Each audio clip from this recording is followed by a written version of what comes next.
Glória a Deus.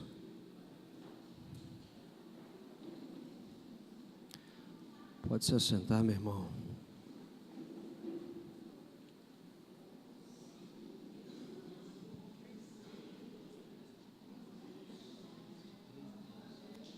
As crianças de 3 a 12 anos, pode seguir a tia Ellen ali, ó.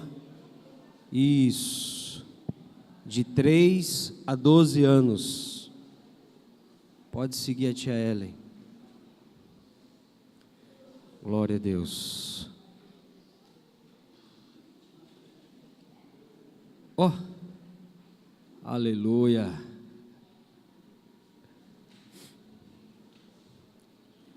Quando o pastor Igor estava orando,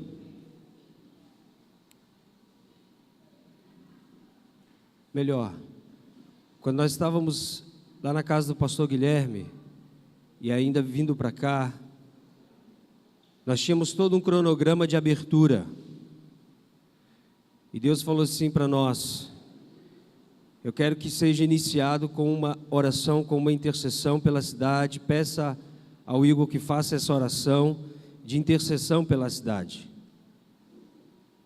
Eu já tinha programado e até vim tentando fazer alguma coisa, e Deus continuou falando no nosso coração.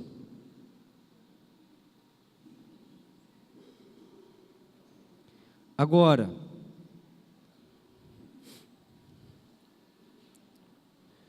eu acredito que o Evangelho, para ele ser experimentado, é necessário que nós venhamos a dar saltos, em um vazio, em um lugar vazio à vista humana, mas é um salto em direção de Deus. Eu não sei se você conseguiu entender o que eu disse. Para nós experimentarmos efetivamente o Evangelho, precisamos dar salto aonde os nossos olhos naturais não veem nada, mas os nossos olhos espirituais enxergam uma estabilidade, um lugar seguro. Amém? Vocês estão comigo aqui? Quando o pessoal parar de se movimentar, você vai me dar melhor sua atenção, tenho certeza.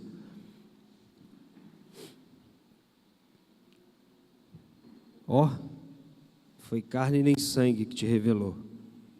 Obrigado. Hã? Tá.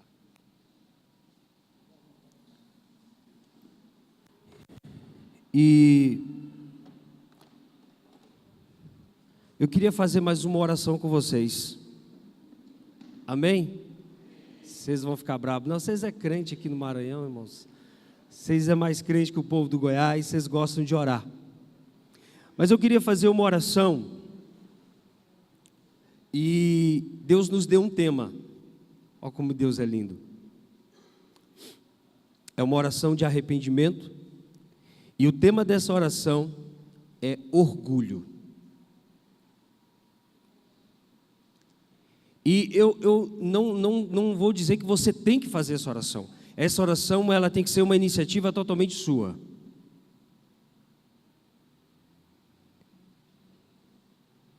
E nós vamos fazer eu vou fazer essa oração, e você vai fazer a sua, se você quiser. Amém? Mas essa oração, nesse primeiro dia, eu acredito que ela vai não só, como foi dito, nos alinhar com o propósito de Deus, mas uma vez alinhados com o propósito de Deus, com aquilo que Deus tem para fazer nesse lugar, os nossos olhos e os nossos ouvidos estarão abertos para Ele. Você crê nisso? Então eu queria que você fechasse seus olhos. Pai, nessa hora eu quero colocar o meu coração diante do Senhor. E o que eu quero falar contigo, Senhor, é sobre o meu orgulho. Um orgulho, Senhor, que, como um câncer, tem tentado me destruir todos os dias. O Senhor sabe dos efeitos dele na minha vida. O Senhor sabe o quanto ele é destrutivo. E o Senhor sabe que eu tenho usado o meu orgulho com uma série de desculpas para condenar o meu irmão, para dizer que ele está errado e eu estou certo. Eu tenho usado o meu orgulho, Senhor, para andar longe do meu irmão. O meu orgulho me sugere que o meu irmão é menos crente do que eu, Senhor. O meu orgulho me sugere que o meu irmão, Senhor, sabe menos do que eu. O meu orgulho, Senhor, me sugere que o meu irmão é menor do que eu e é menos merecedor da Tua graça do que eu, Senhor. Essa é a minha oração. O Senhor sabe que eu estou fazendo a minha oração. Ela não é sugestiva. Ela não é sugestiva, é a minha oração. O meu orgulho tem me separado do meu irmão. O meu orgulho tem me levado a condenar o meu irmão e dizer que ele é tolo e dizer que ele vai para o inferno pelos erros dele.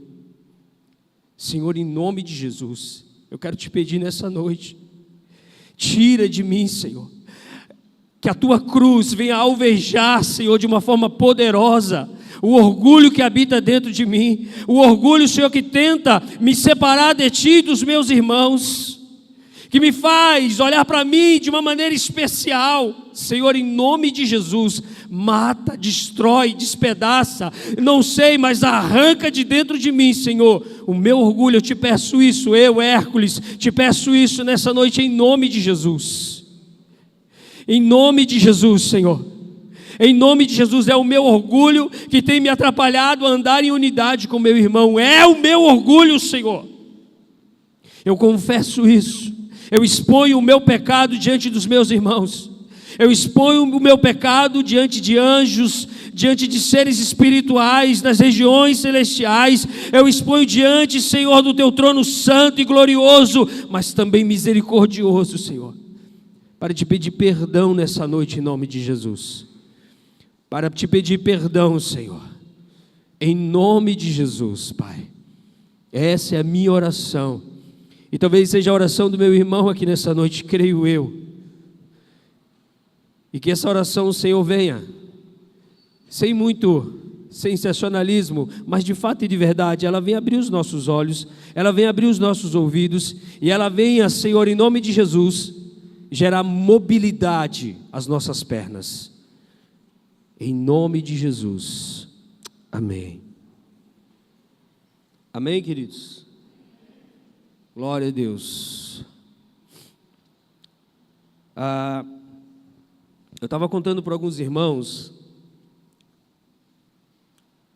nós estávamos fazendo uma visita a uma célula de crianças de uma determinada igreja, que queria transformar a célula em um dos nossos projetos, Casa de Pão. E nós fomos visitá-los. E havia uma menina muito rebelde. E ela se portou dessa forma, com muita rebeldia, durante toda a célula. Quando terminou a célula, nós tivemos um tempo só, o pessoal, a equipe deles e eu, e nós conversávamos, e eles falaram um pouco mais sobre o histórico familiar daquela menina. Aquela menina vivia num ambiente completamente hostil, um lar arrebentado. E eles perguntaram assim: pastor, o que fazer? Irmão, fui lá só para visitar. E nessa hora você faz uma pausa e faz uma oração bem rapidinha, dizendo assim: Espírito Santo, e agora? Você já fez essa oração? Eu já, muitas vezes. Na verdade, a maior parte do tempo eu preciso fazer essa oração. E quando eles me perguntaram, o Senhor trouxe uma palavra e disse assim: o problema não está na menina. Mas como não? A menina é rebelde. A menina xinga, briga, bate nos outros, é desrespeitosa, é completamente indisciplinada, vem de um lar completamente... Como é que essa menina não é culpada? Então a culpada é a família. Também não. O problema não está na menina, o problema não está na família, o problema está em vocês, que ainda não aprenderam a lidar com ela. O dia que vocês aprenderem a lidar com uma criança nessas condições, então vocês vão conseguir alcançar o coração dela, tocar no coração, ministrar o coração dela. Vocês ainda não sabem falar com ela, vocês ainda não sabem tratar com ela. Irmãos, foi um momento de cura para mim e para eles. Eu estou aqui para dizer para você que o problema não está no seu irmão, ele está em você. O problema não está em você, no nosso relacionamento, o problema está em mim. E essa oração que nós acabamos de fazer eu a fiz com muita sinceridade, eu digo isso para você, eu a fiz de todo o meu coração. É o meu orgulho que me atrapalha no meu relacionamento com você. É o meu orgulho de achar que sou mais velho do que você, ou mais novo e sei mais. É achar de que sou mais experiente ou menos experiente que seja. É achar que tenho isso, que tenho aquilo. Achar que sou isso, que sou aquilo. Sabe, quando o Igor chamou o pessoal aqui, irmãos, entenda, não pelo intensivo e não por nós, porque uma dos propósitos do intensivo é a unidade da igreja naquela região. Posso ser sincero com vocês? Uns dois deixou eu ser, então eu vou ser. Nós não estamos aqui por causa de oferta. Nós não estamos aqui por causa de oferta. Eu não vou levar um centavo daqui. Não é por causa disso. Nós estamos aqui pela unidade do corpo. Nós estamos aqui por uma revelação no Espírito do que é de fato o reino, que transcende e muito as quatro paredes físicas e mentais e espirituais que possivelmente tenhamos. É por causa desse reino, um reino inabalável, um reino que o rei nos deu, nos comissionou, nos deu a ordem de expandi-lo, de manifestá-lo. Isso nos atraiu até aqui. Isso nos atraiu no passado, nos atrai hoje, e peço a Deus que, em infinita misericórdia, mantenha isso no nosso coração e que nos faça sair todas as vezes de Trindade, no estado do Goiás, e vir para cá com essa única motivação: compartilhar Cristo com você, compartilhar missões com você. Esse é o único propósito, não é outro. Não é fazer meu nome, não é fazer agenda, nada disso. Não é esse o propósito. Que o Espírito Santo testifique isso no seu coração. Não é fazer o nome do Igor ou de qualquer um outro que suba aqui. Não é esse o propósito. O propósito é edificar a sua vida, é fortalecer a sua vida. Mas quem dera se tivesse aqui na frente dezenas, se não centenas de pastores. No meu evento? Não. No evento nosso, em algo para o reino, onde a pessoa mais importante é o rei. Essa é a verdade. Imagine pastores, apóstolos, profetas, aqui em cima, aqui embaixo, aqui, todos aqui ou subindo, essa igreja cheia. Obrigado, irmão. De homens cheios do Espírito Santo. Eu acredito que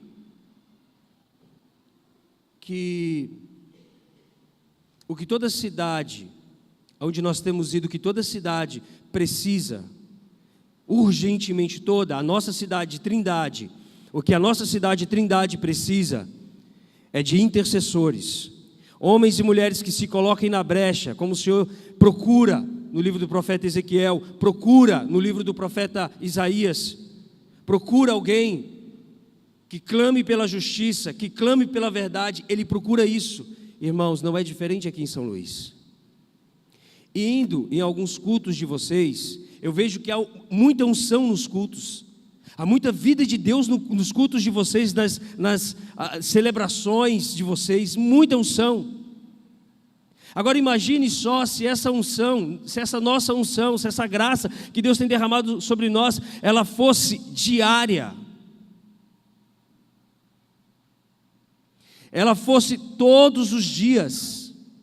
Melhor, tem como ser melhor? Tem, se nós conseguíssemos vencer o nosso orgulho e adorar uns com os outros, e clamar uns com os outros.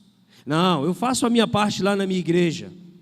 Pastor Igor hoje de manhã ministrou a nós, um grupo de pastores, e ele falou muito bem sobre essa questão dessa pseudo-unidade que acontece nos nossos cafés, falando aos pastores, acontece nos nossos eventos, mas uma vez saído de lá, parece que essa unidade ela tem lugar e dia certo para acontecer. É assim em todos os lugares no Brasil. Estamos orando e profetizando por um avivamento que só virá quando nós trocarmos, e pego a fala dele, o trono pela toalha. trocarmos os anéis pela toalha, trocarmos os presentes pela toalha, trocarmos os elogios pela toalha. Que toalha? A mesma que Jesus pegou para lavar os pés dos discípulos. É essa toalha que nós precisamos pegar, que cada crente aqui em São Luís, no Brasil, se cada um de nós pegarmos a toalha e tivermos a predisposição ardente no nosso coração de lavarmos os pés uns dos outros, então o Senhor virá, e virá com um precioso e poderoso avivamento. Você crê nisso? O avivamento que o Senhor está para trazer, o caminho que Ele vai trazer é esse caminho, pessoal. Não é o caminho dos grandes ministérios, dos grandes nomes e nem dos grandes eventos, dos pequenos, com pessoas simples, com a igreja dele. A igreja dele reunida, independente da denominação, todos nós aqui reunidos, ou seja, em qualquer outro evento que seja feito fora da MCM, não estamos aqui como os donos da verdade. Não estamos, por favor, em nome de Jesus, não estamos aqui como os donos da verdade. Mas nós sabemos, porque Deus trouxe esse intensivo para cá. E a nossa confiança não está firmada no nosso conhecimento e nem na nossa capacidade, mas no que Deus vai fazer aqui nesses dias. Ah, porque vocês vieram? Não, é porque Ele está aqui, Ele proporcionou. Rapaz, vocês não sabem qual foi a luta para fazer esse intensivo. E as palavras negativas? E as palavras que tentavam roubar a motivação? E é isso que eu estou dizendo para você. Nós sabemos quem nos trouxe até aqui. E esse que nos trouxe até aqui nos guiará até o final. Se o nosso coração estiver firme com Ele e não deixarmos que o orgulho entre no nosso coração, chegaremos até o final e diremos: Senhor, está entregue aí a obra nas suas mãos. Amém? O intensivo, ele tem mais de 20 anos. Portanto, ele não é um evento que surgiu hoje experimentando alguma coisa dentro do reino. Não é essa a proposta. O pastor José Rodrigues, presidente da MCM, um homem de 80 anos, que tem assim um zelo muito grande pelo intensivo, ele tem nos levado a entender a preciosidade disso, e tem nos ensinado que o intensivo serve unicamente para servir a igreja brasileira. É esse o objetivo do intensivo, só esse, servir a igreja brasileira. Para quem não me conhece, me chamo Hércules, sou um dos obreiros da MCM, sou casado com a Aline, somos pais da Noemi, de 14 anos, e do João Marcos, de 8 anos. Estamos dentro da base da MCM há 5 anos apenas. Caminhamos com o pastor José já um bom tempo, com a MCM há um bom tempo, mas dentro da MCM estamos há 4 anos apenas. Hoje estamos liderando, coordenando um dos setores, que é o setor Casa de Pão, que no decorrer do intensivo a gente vai estar falando um pouco sobre ele. Senti falta de uma coisa, da bandeira do estado do Maranhão. Amanhã vamos colocá-la aqui, amém? Vamos fazer sempre essa intercessão por São Luís, pelo Maranhão, pelo Brasil e pelas nações. Vocês estão comigo? Amém? Se Deus olhar para nós e buscar intercessores, Ele vai encontrar? Glória a Deus. Portanto, durante esses 20 anos, o que tem se passado, o que nós temos falado, e essa aula de hoje, o propósito dela é esse: falar o que é o intensivo. Qual é a proposta do intensivo? E durante esses 20 anos, muitas pessoas como você que está aqui hoje, fazendo pela primeira vez ou fazendo o nível 2 do intensivo, estiveram também, seja lá na base ou um dos intensivos regionais conosco, fazendo intensivo, e hoje estão nas nações. E hoje está em outra nação, ministrando ao Senhor, levantando um altar naquela nação. Então, quem sabe, olha para o seu irmão, olha bem nos olhos dele aí, será que ele tem cara de que vai ser enviado para outra nação? Tomara. Olha para ele e fala assim para ele: tomara que Jesus te envie. Não, você tem que falar de um jeito assim, tomara que Jesus te envie, meu irmão. Não porque você não ama o irmão, que você não quer vê-lo mais aqui. Não é isso. Mas olha para mim, não há sentido estarmos aqui durante 10 dias, ouvindo sobre aquilo que a gente vai ouvir, sobretudo missões, isso aí vocês já sabem, né, que a gente vai ouvir, isso aí não tem como. E não arder no nosso coração missões. E não haver no nosso coração uma disposição, seja para contribuir com missões, seja para interceder por alguma nação, ou seja, para ir. Então, durante esses dias, essas 3 coisas precisam acontecer na sua vida, amém? A nossa oração, nós temos uma equipe de intercessão lá na base que também está orando por você, ele nem sabe seu nome, por enquanto, porque depois que você pôr seu nome ali, seu nome vai lá para a Trindade, vai ter uma galera 24 horas orando por vocês, para que Deus nos desperte aos povos não alcançados, amém? Eu queria que você abrisse a sua Bíblia em Gênesis, capítulo 17,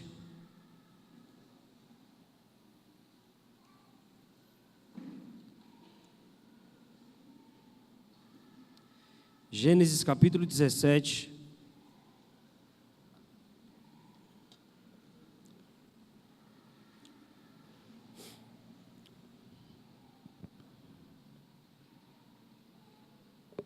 glória a Deus. Esse texto que nós vamos ler, ele norteia a MCM. Como base missionária, nós caminhamos, e essa é a base, esse é o fundamento que nós temos. Gênesis 17, 1. Sendo, pois, Abraão da idade de 99 anos, apareceu-lhe o Senhor e disse-lhe: Sou o Senhor Deus Todo-Poderoso, anda na minha presença e sê perfeito. Anda na minha presença e sê perfeito. Nós estamos começando esse intensivo. 10 dias estaremos juntos aqui, todos esses dias à noite, das 19, já passando o recado, tá? Das 19 até as 22 horas, nós vamos estar aqui juntos. E a base de tudo que vamos fazer, a base de toda a palavra, de toda a intercessão, da venda dos materiais, da cantina, do que está sendo feito agora no Kids com as crianças, a base de tudo isso é: anda na minha presença e sê perfeito. Só que quando a gente olha para esse texto, tem uma palavrinha aí que é muito pesada, é muito forte. Qual é a palavra? Fala mais alto, qual é a palavra? Perfeito. Essa é a palavra mais forte para você aí? Não anda na minha presença e ser perfeito? Será que o que Deus quer de nós, porque dentro do nosso entendimento sobre perfeição, é a ausência de erro. Perfeição para nós é a ausência de erro. É algo que não tem nenhuma aresta, é perfeito, sabe, não tem nada a mais e nada a menos. Ele é completo, ele é íntegro, ele é perfeito. É isso que Deus está dizendo. Eu quero que você seja perfeito. Só que tem uma outra palavra que não anula o perfeito, mas nos faz entender melhor o perfeito. E a palavra é caminha. Caminha na minha presença e ser perfeito.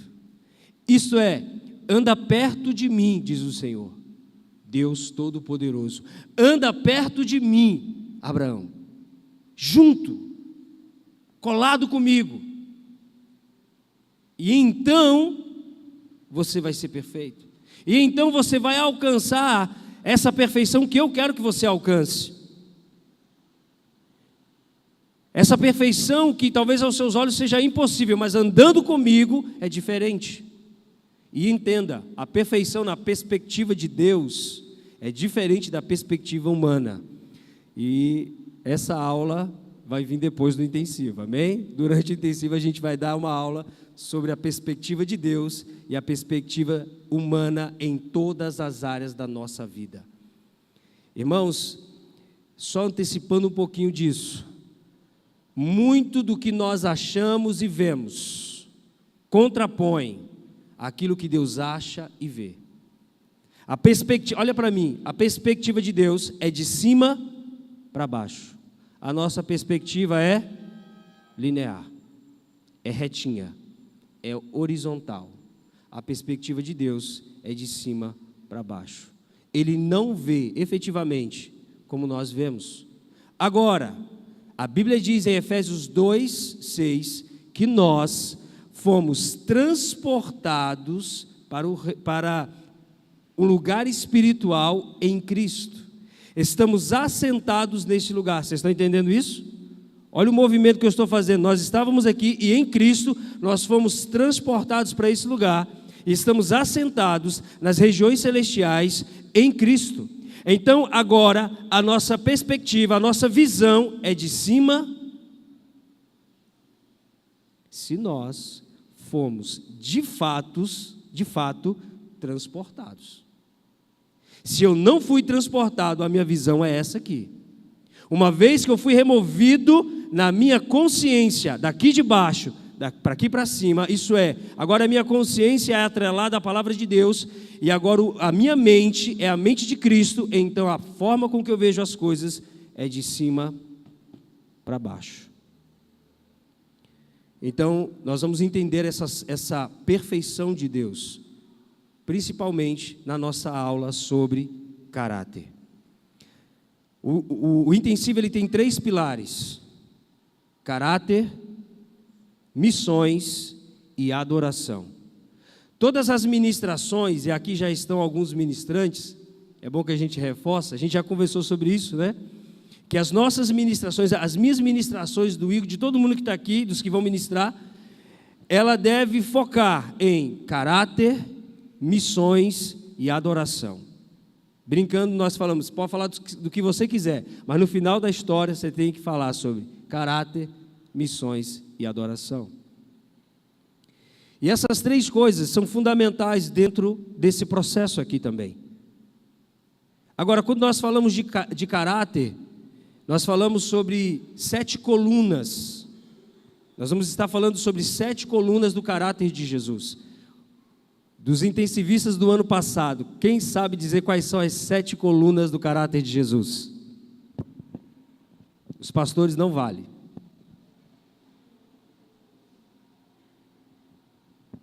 Credo. Vocês devolvem o certificado de vocês, tá? Do ano passado. Camila, fica na porta aí, recolhendo de todo mundo, tá? Vamos lá, vamos comigo. Santidade, eu falo, vocês repetem. Santidade, verdade, justiça, bondade, fidelidade, serviço e integridade. Esses são as 7 colunas do caráter de Jesus. Durante esses dias que nós estaremos aqui, nós vamos destrinchar o que são essas 7 colunas. Nós entendemos que o caráter é o fator determinante na maturidade. O caráter é um fator determinante na maturidade, porque o caráter determina a nossa maturidade espiritual, e é a nossa maturidade espiritual que determina a nossa maturidade emocional. Deu para entender isso? O caráter, uma vez estabelecido ou construído dentro de nós, ele vai nos dar maturidade espiritual, e é a maturidade espiritual que vai influenciar e determinar melhor a nossa maturidade emocional. Quer um exemplo clássico? Gálatas 5 fala do fruto do Espírito. Todas aquelas coisas são listadas ali: amor, bondade, benignidade, fidelidade, mansidão, domínio próprio. Se trata do nosso relacionamento, mexe com as nossas emoções. se as nossas emoções não forem influenciadas pelo Espírito Santo, então nós vamos agir de uma forma imatura uns com os outros. Vai haver competição entre nós. Mas o que o Espírito Santo, através do caráter de Cristo, imprime em nós? Uma coisa que a gente não gosta. Pastor Almi, a gente não gosta de perder. A gente não gosta de perder numa discussão. Nós não gostamos de perder. E isso é o orgulho dentro de nós. Nós não queremos perder uma discussão com o nosso cônjuge, com os nossos filhos, com os nossos pais, com os nossos amigos. Não quero perder uma discussão teológica, não quero perder uma discussão doutrinária, não quero perder nada, porque eu sei muito. E por saber muito e ser muito instruído, sei mais do que você. E na maioria das vezes entramos numa discussão muito mais para convencer o outro da nossa verdade do que realmente aprender com o que ele tem para dizer. Isso é o nosso caráter. Durante 10 dias, irmãos, o Espírito Santo de Deus vai trazer um alinhamento do meu caráter, do seu caráter, ao caráter de Cristo. O meu caráter e o seu caráter será comparado ao caráter de Cristo.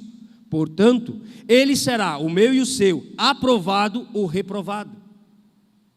E como nós vamos fazer isso? Qual é a ferramenta que nós vamos usar para comparar o nosso caráter com o caráter de Cristo? A sua palavra. Não os nossos achismos, não as nossas experiências. Elas têm o seu valor e têm o seu lugar. Mas o que sobressai todas elas é a Escritura, é a palavra. A palavra a nós, uma vez revelada, combate aquilo que não foi gerado em Deus, de Deus em nós. Vocês estão comigo? Então nós estaremos falando sobre caráter. Quando Deus fala para Abraão, vem andar comigo. Aí Abraão vai todo empolgado, vou andar com Jesus, vou andar com Deus. E quando Abraão começa a andar com Deus, algumas coisas começam a vir para fora.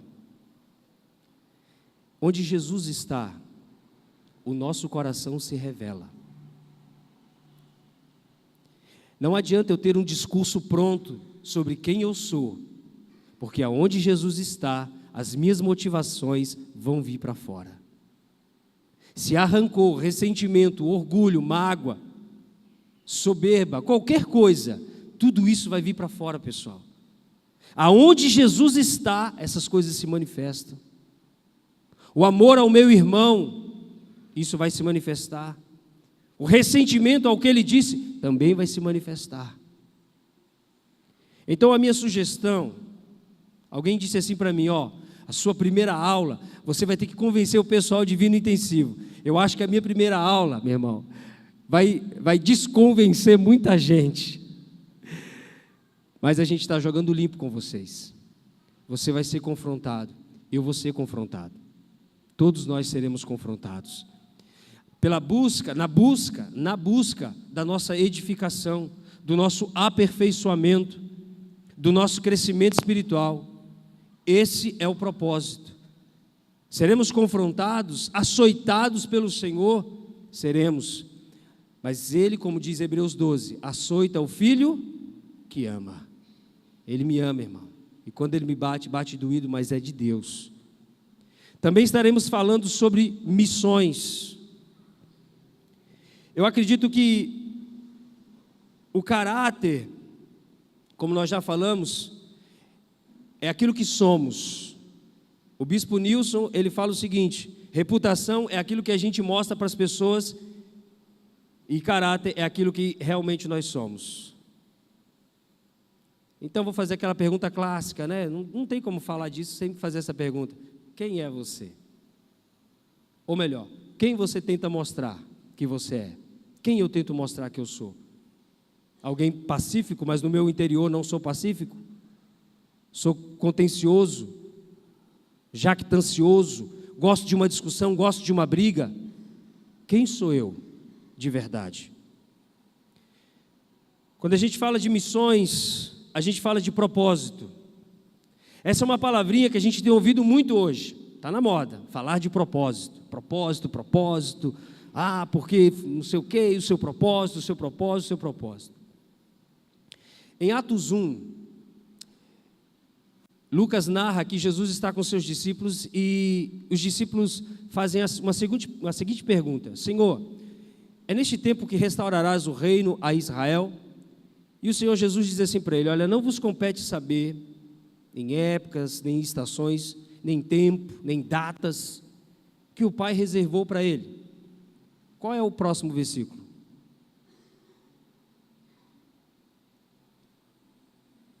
Mas recebereis poder ao descer sobre vós o Espírito Santo, e sereis minhas testemunhas, tanto Jerusalém, Judeia, Samaria, até os confins da terra. Eles queriam saber sobre reino, eles queriam saber sobre o destino da nação, e o que Deus dá para eles? Um propósito. O que eu quero que vocês façam é simplesmente sejam testemunhas. No grego, martus, morrer pela causa, dar a sua vida em prol dessa causa, ser um representante legal de uma pessoa. É isso que significa essa palavra. Então eles estavam preocupados com tanta coisa, e Jesus disse: olha, esquece isso, não pensa nisso agora não. O Pai se ocupa com isso. O que eu quero com que vocês se ocupem é com essa outra coisa. Perdão. É testemunharem, tanto em Jerusalém, tanto na Judeia, tanto em Samaria, como nos confins da terra.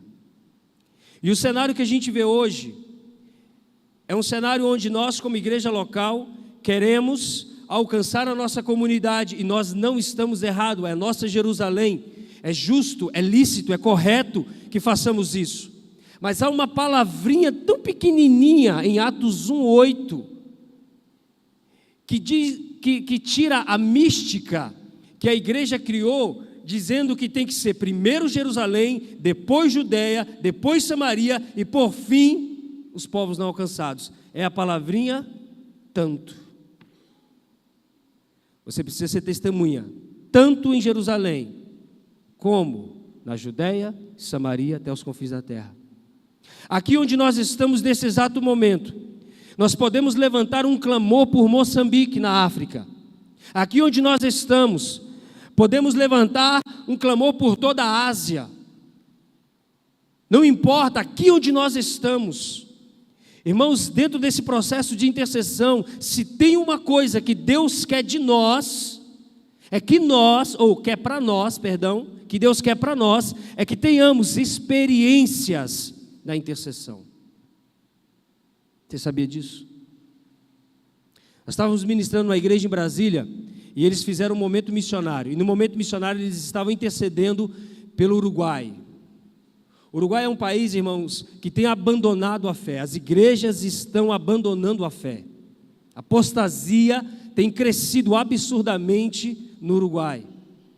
E ali nós levantamos um clamor, oramos. Estava com a minha família ali também, nós levantamos um clamor. Foi um momento de intercessão. Só que o intercessor, ele tem uma diferença nele, bem pequenininha. Sabe qual é? Depois de um tempo, ele quer saber o resultado da oração dele. O intercessor é assim. O camarada que ora esporadicamente, sabe, quando alguém chama para orar, ou quando a situação está difícil, esse não tem interesse muito grande, sobretudo quando não diz respeito a ele não tem interesse em ter o feedback da oração dele. O intercessor é diferente. Imagina, hoje nós levantamos um clamor por São Luís. Imagina você chegando agora e ligando no jornal. Deixa eu ver o que aconteceu. Ou amanhã, ou daqui uma semana. Vocês estão me entendendo, pessoal? Olha, vamos ser sinceros, será que temos o costume de fazer isso como igreja? Será que nós temos o hábito de, dentro do processo de intercessão pelo Brasil ou pelas situações, nós temos o hábito de buscarmos o resultado da nossa oração? A maioria de nós talvez não. E se vamos falar de missões, precisamos falar, olha para mim aqui, ó, dentro da perspectiva de Deus. E quando Deus olha para o intercessor, o que Deus espera dele, é que ele tenha também essa mesma expectativa, que ele ore e queira saber o resultado da sua oração. Nisso você vai ser incentivado a interceder pelos povos, interceder pelas nações, interceder pelo Brasil, interceder pelo momento que nós estamos vivendo hoje. Uma pessoa chegou e disse assim para mim, eu estava em viagem, agora eu não me lembro qual era a região que nós estávamos, e eu vou dizer isso, e o pastor José nos autorizou a dizer isso, porque é sobre ele. Disseram assim para mim sobre ele: o que aconteceu com o pastor José? Ele agora quer saber de política? Ele é político agora? Se você virar para um crente maduro e falar assim para ele: governe sobre o seu irmão, e você disser a mesma coisa para um crente imaturo, governe sobre o seu irmão, os dois vão governar, mas de uma forma diferente. O maduro vai pegar a toalha para governar. O imaturo vai dizer: eu mando em você e agora você faz o que eu digo para você fazer. Mas a palavra não foi a mesma? Por que eu estou dizendo isso? Porque os maduros vão entender o que nós estamos fazendo pelo Brasil hoje, e os imaturos não vão entender.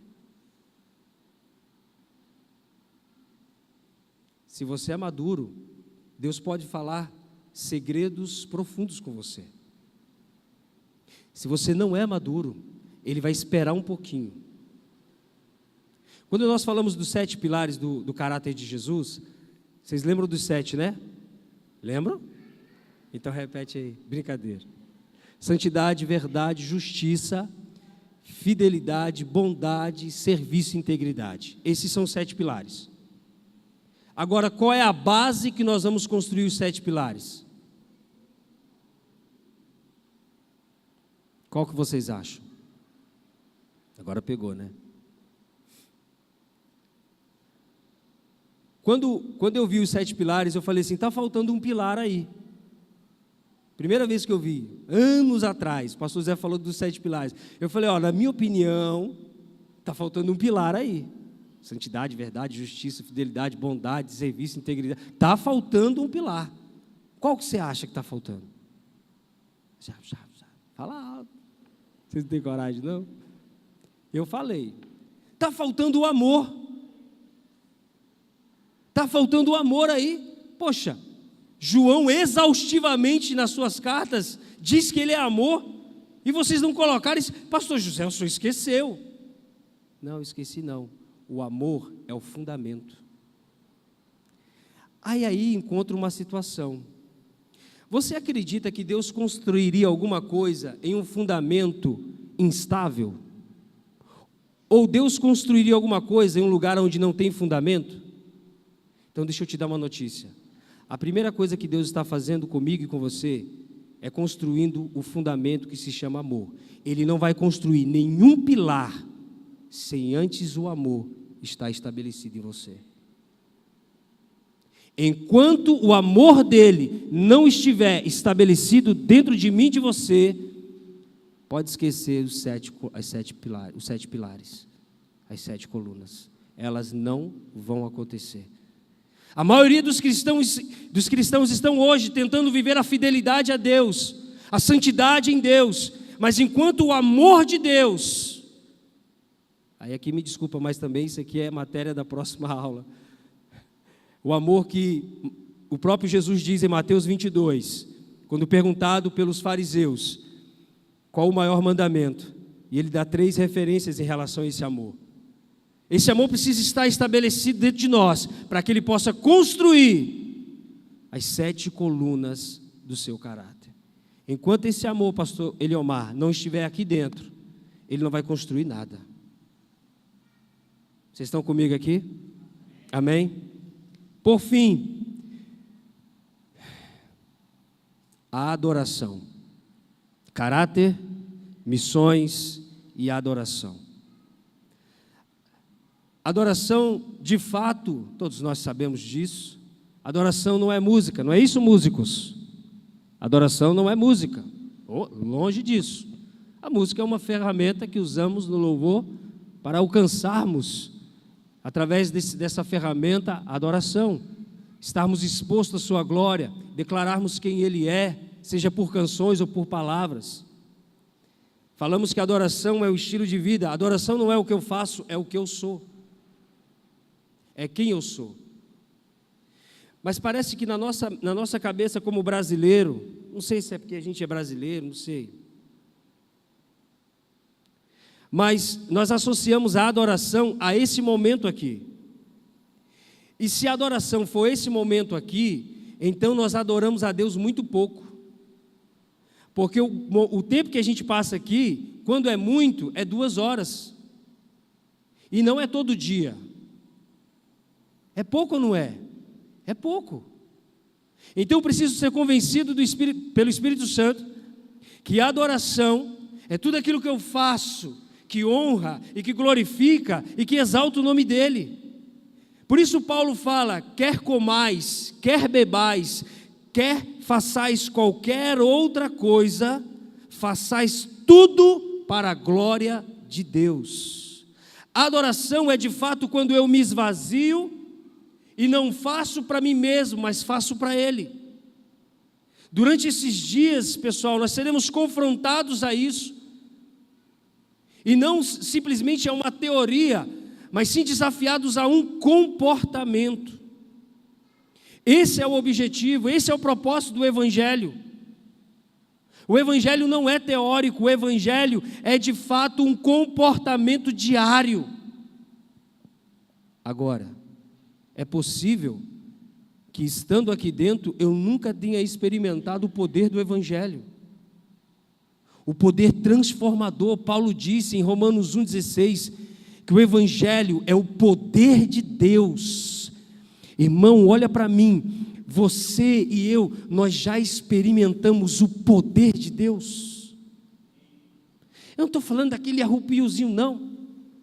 Eu estou falando de um poder transformador que faz com que nós venhamos a entender aquilo que Jesus disse: olha, negue-se a si mesmo, tome a sua cruz e me siga.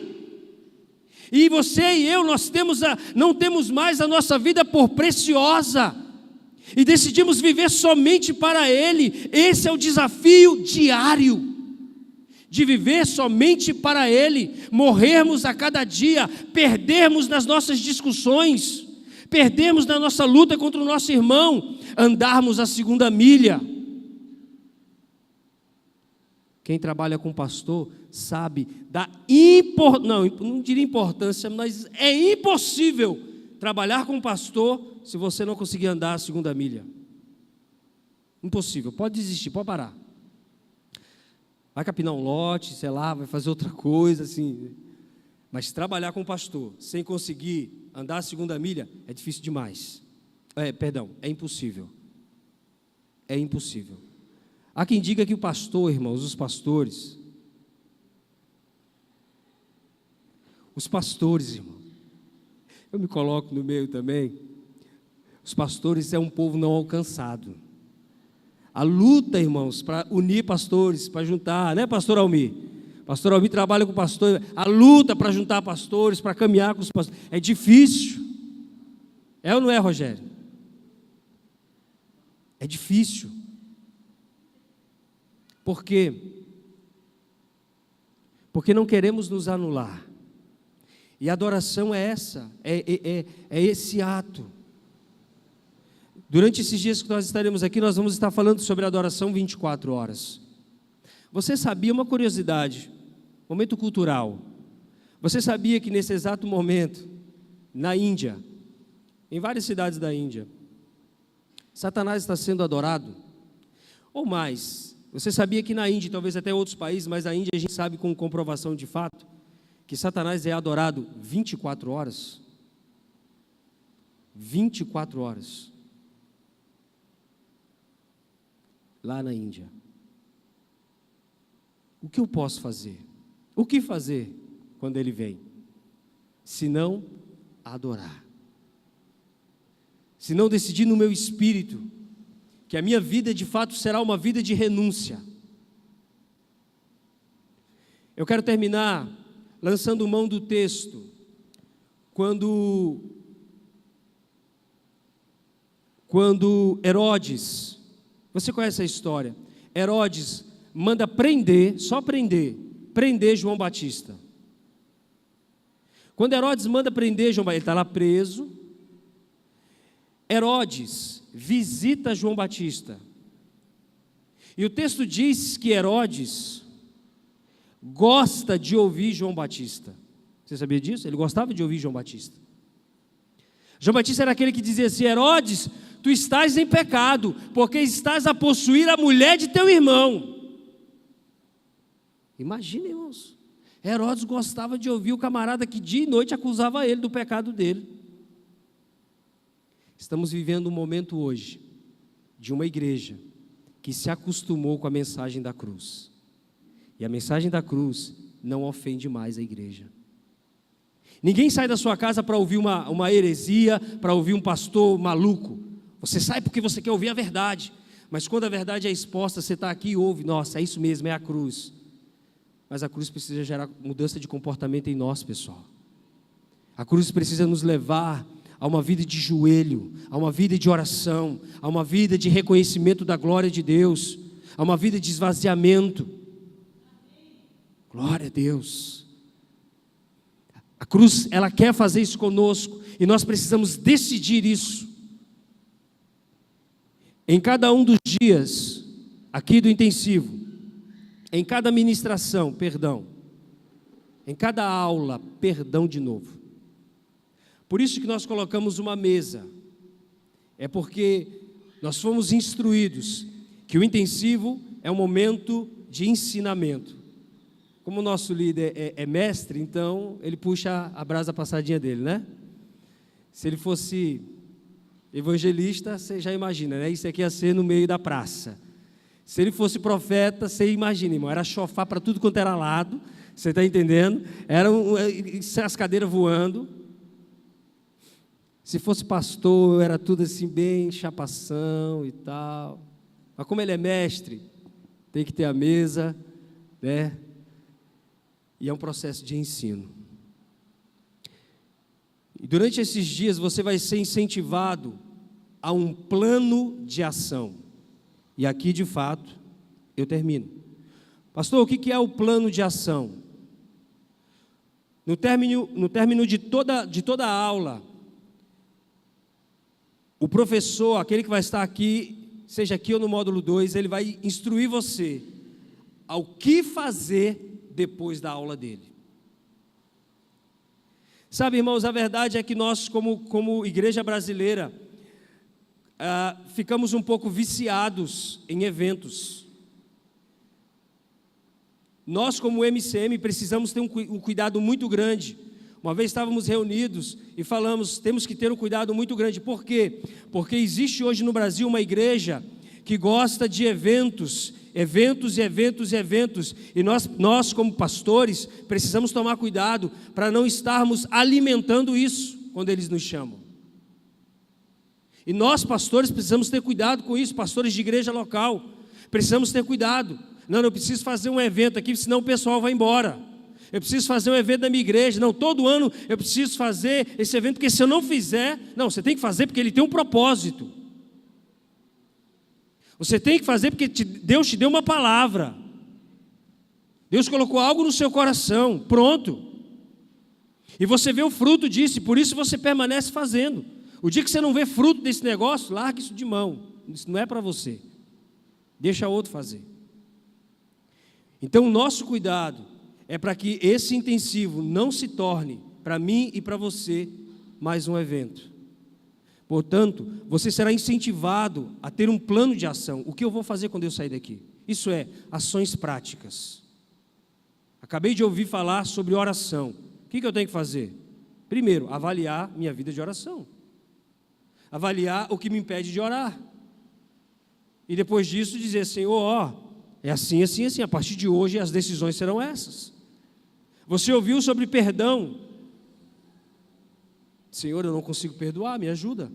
Não consigo perdoar o meu irmão. Me ajuda. E uma vez que Ele diga para você, não, eu vou te ajudar. Ou faça como os discípulos, Senhor, aumenta a nossa fé. Senhor, aumenta a minha fé e me ajuda. Então você sai daqui com a predisposição a exercer isso. Parece bobo o que eu estou te falando, né? Deixa eu te falar uma coisa. Eu nasci no lar evangélico. Eu sou novinho, eu tenho só 39 anos. Mas eu estou cansado de ver crente sair pela porta da igreja e não fazer nada do que o pastor falou. A gente ir para uma conferência tal, seminário tal, intensivo tal, e a gente volta a ser as mesmas coisas. Não, cara, você vai ser desafiado. Toda aula você vai ser desafiado a uma mudança.